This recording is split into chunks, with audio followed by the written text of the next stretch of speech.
Okay, ഒരു എക്സാമ്പിളൂടെ പറയാം. എൻ്റെ കൂടെ ഇരുന്ന് പഠിക്കുന്ന അല്ലെങ്കിൽ ഞാൻ പഠിപ്പിക്കുന്ന 2 സ്റ്റുഡൻസ്. ഓക്കെ, ഇവർക്ക് രണ്ടുപേർക്കും ഒരേ ഡേയിൽ ഒരേ സെറ്റപ്പ് തന്നെ ആയിരിക്കും കിട്ടുന്നത്. ഫോർ എക്സാമ്പിൾ, ഒരു 1 അവറിൽ ഒരു ട്രേഡ് ഓപ്പർച്യൂണിറ്റി കിട്ടും. പക്ഷേ രണ്ടുപേരും ആ ട്രേഡ് എൻ്റർ ചെയ്ത് കഴിഞ്ഞ് എക്സിറ്റ് ആകുന്ന ടൈമിൽ ഒരാൾക്ക് TP അടിച്ചിട്ടുണ്ട്, ഒരാൾക്ക് ബ്രേക്ക് ഈവനും അടിച്ചു. അപ്പോൾ അതെന്തുകൊണ്ടായിരിക്കാം? രണ്ടുപേരെ ഞാൻ പഠിപ്പിച്ച സെയിം സാധനമാണ്, രണ്ടുപേരും എടുത്തത് ഒരേ ട്രേഡാണ്, പക്ഷേ റിസൾട്ട് വന്നപ്പോൾ എന്ത് സംഭവിച്ചു? രണ്ടുപേർക്ക് 2 റിസൾട്ട്.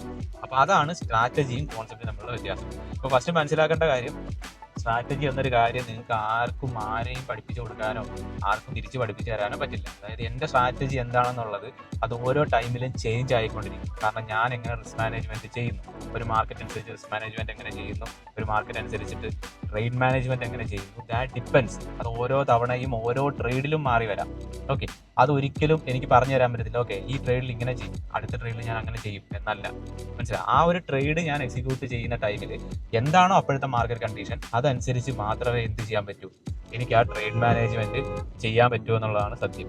അപ്പോൾ നിങ്ങൾ മനസ്സിലാക്കേണ്ട കാര്യം, ഫസ്റ്റ് ഓഫ് ഓൾ ഒരു കോർ കോൺസെപ്റ്റ് പഠിച്ചു വെക്കുക. അത് ഈ പറയുന്ന പോലെ ICT, SMC, മറ്റേ പ്രൈസ് ആക്ഷൻ, വാട്ടവർ, ഇപ്പൊ പറയുന്ന പോലെ ഓർഡർ ഫ്ലോ, എന്തൊക്കെയോ സാധനമുണ്ട് ഇപ്പോൾ, ഫുട് പ്രിന്റ് ചാർട്ട്, അത് ഇത്. അപ്പോൾ ഒന്നുകൂടെ ഞാൻ പറയുവാണ്, ഈ പറയുന്ന പോലെ ഒരുപാട് സാധനങ്ങൾ വലിച്ചു വാരി പഠിച്ച് കയറ്റി തലയിൽ വെച്ചിട്ട് ഞാൻ കൂടുതൽ പൈസ ഉണ്ടാക്കാം എന്ന് വിചാരിക്കുകയാണെങ്കിൽ നടക്കത്തില്ല.